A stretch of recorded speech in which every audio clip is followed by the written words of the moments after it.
Bonjour et bienvenue sur Crypto House pour un nouvel épisode des nouvelles de la semaine, c'est pour tout de suite.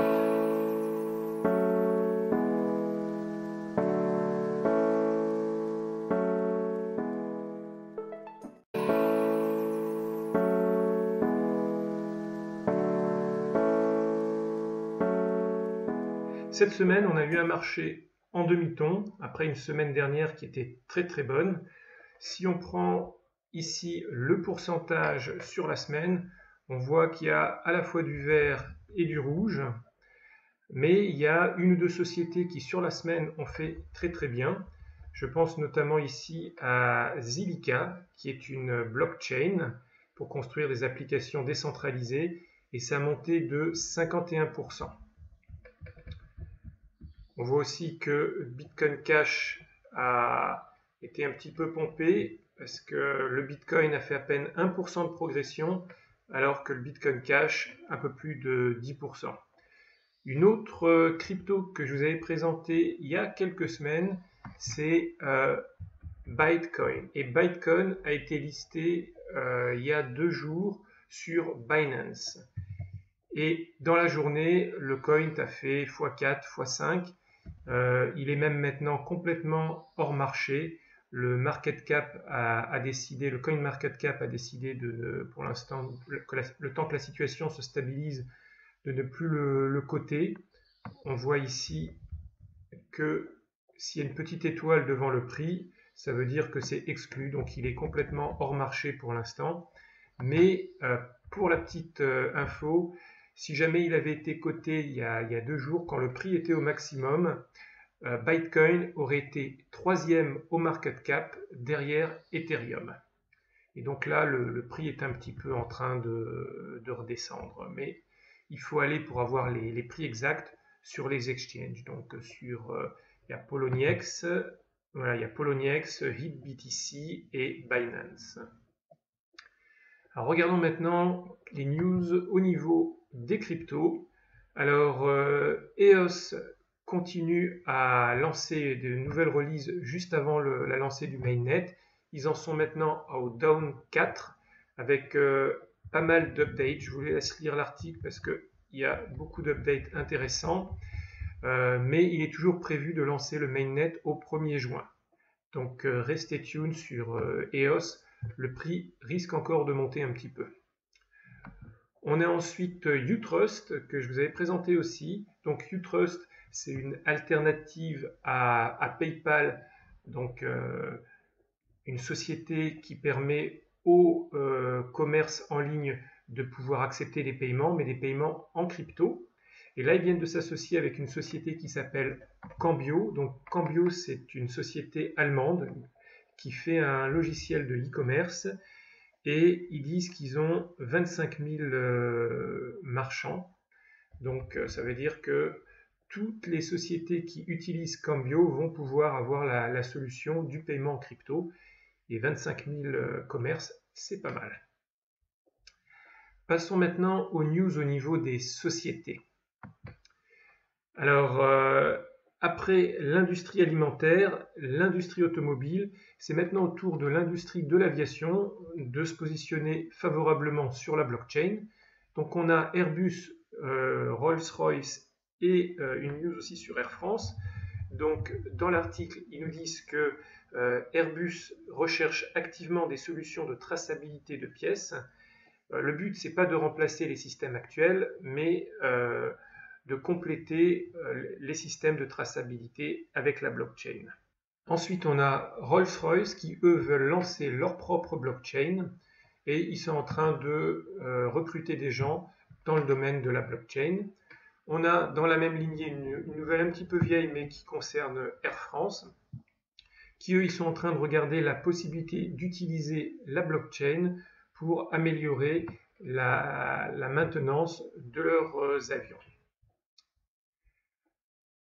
On a aussi Oracle. Bon, Oracle, c'est quand même la seconde plus grosse société de logiciels au monde. Et ils vont commencer à sortir des produits qui utilisent la blockchain, notamment avec Hyperledger. Alors, on a une news intéressante sur PwC, donc qui est cette grosse société d'audit. Alors, c'est la partie de Singapour et de Hong Kong, et eux, ils viennent tout simplement de s'associer avec VeChain. Alors, je ne sais pas si VeChain a augmenté pendant la semaine. Bon, très légèrement. Ils sont aujourd'hui à 5,13. Je crois que c'est pas encore le plus haut de février. Voilà, non, on n'est pas encore au 8. Donc on en est encore même loin. Et donc PwC vont lancer des solutions basées sur VeChain. Donc eux, ils ont décidé de ne pas construire leur propre blockchain, mais d'utiliser donc une solution du marché. Et c'est aussi relayé par le site de PwC Hong Kong. Alors dans un des sites, ils disent que PwC a acheté des tokens, et l'autre ici, l'annonce officielle, c'est simplement qu'ils se sont associés avec VeChain. Maintenant, on va parler People. Et cette semaine, il y a eu le meeting annuel de la société Berkshire Hathaway. C'est un conglomérat de sociétés d'investissement dirigé par le milliardaire américain Warren Buffett. Mais il y a aussi Bill Gates qui est dans ce consortium. Et comme à son habitude, Warren a continué à cracher sur le Bitcoin. Cette fois-ci, il a dit carrément que c'était du poison au rat au carré. Alors je ne comprends pas du tout Warren, qui est pourtant quelqu'un d'intelligent. Il ne serait pas devenu milliardaire s'il n'était pas intelligent. Peut-être qu'il a tout simplement raté le train des cryptos. Mais je ne sais pas du tout pourquoi il continue à cracher sur les cryptos. Bon, mais peut-être qu'il n'est pas aussi intelligent que ça, parce que c'est quand même quelqu'un qui dit dans une autre interview qu'il n'a pas cru en Google et Amazon, et aussi il n'a pas investi rapidement dans Microsoft parce qu'il était stupide. Alors dans la même lignée, on a Charlie Munger, qui est aussi un des dirigeants de Berkshire et Hathaway, et qui est un ami de Warren Buffett, et dans ce même meeting, lui, il a déclaré que le Bitcoin était immoral. Et il a fait même l'analogie allant jusqu'à dire que c'était comme si on tradait des cerveaux de bébés fraîchement récoltés. Alors, je ne sais pas où il est allé trouver ça. Ensuite, il a dit que c'était aussi de l'or artificiel, que ça valait rien du tout, et que c'était pas du tout quelque chose dont le monde avait besoin. Alors j'ai l'impression que cette vieille garde de milliardaires ont vraiment raté le train des cryptos, ou alors tout simplement ils ne comprennent pas, c'est aussi possible, et qui sont maintenant en train vraiment de maîtriser de plus en plus, parce que plus le temps passe, j'ai l'impression que plus le ton monte, et moins ils sont respectueux de toute cette communauté. Alors ensuite, c'était dans ce même meeting à Bill Gates de s'exprimer. Donc on sait que Bill Gates est aussi opposé au Bitcoin. Et lui, ce qu'il a dit, c'est que les Bitcoins et les ICO sont les choses les plus folles et les plus spéculatives. Alors, il oublie quand même que les ICO, ça permet à de nombreuses startups de se lancer. Il dit aussi qu'il est pour la blockchain, que la blockchain a du mérite. De toute façon, Microsoft, dans Azure, propose des solutions pour les développeurs pour qu'ils puissent développer plus facilement des applications décentralisées avec des blockchains. Donc Microsoft l'utilise. Mais il est toujours contre les cryptos. Mais ce qu'il n'a pas compris, c'est que sans les cryptos, sans les tokens, il n'y a pas de raison, il n'y a pas de possibilité aujourd'hui d'avoir une blockchain publique. Donc on ne peut pas dissocier aujourd'hui la blockchain et les cryptos. Les deux sont forcément aujourd'hui liés. Après les choses négatives sur la blockchain, on a des choses positives avec le CEO de Binance. Donc c'est Zhao Changpeng. Et lui, il pense que les ICO sont nécessaires, même s'il est conscient qu'il y a des risques de fraude. Mais il rajoute aussi que les ICO, c'est une façon qui est 100 fois plus rapide de pouvoir lever des fonds que de passer par du capital risque. Et pour terminer avec les nouvelles, une nouvelle quand même assez intéressante qui vient du fondateur de ICO Alert, quelqu'un qui s'appelle Mike Finch. Et Mike Finch, lui, il a dévoilé qu'en 2017, il y avait 1848 ICO qui ont été lancés, ce qui est vraiment beaucoup. mais qu'en 2018, donc cette année, il y aura plus de 5000 ICO lancés.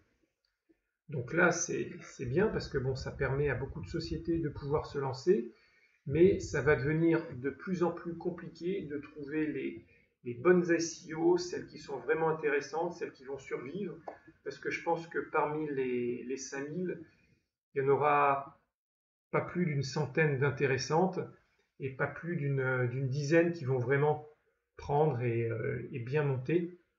Donc ça va devenir très très complexe de choisir la bonne ICO. Alors, on va terminer sur les airdrops. Alors, il y a quelques semaines, je vous avais parlé de Electrify Asia. Alors, on n'en sait pas tellement plus aujourd'hui.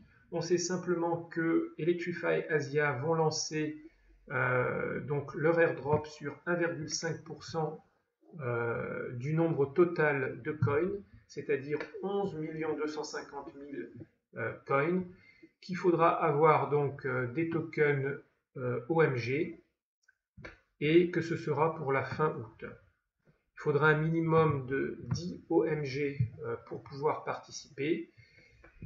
Et je pense qu'il faudra les mettre sur un wallet, mais là, on en saura plus, je pense, d'ici quelques semaines. Alors, c'en est fini pour cet épisode. Dites-moi ce que vous avez pensé des propos dans la interview de Warren Buffett, de Charlie Munger et de Bill Gates. Est-ce que vous êtes d'accord avec eux? Est-ce que vous pensez qu'ils sont allés trop loin? Faites-le savoir, exprimez-vous, et moi je vous dis à bientôt pour un nouvel épisode d'ici quelques jours. Ciao ciao!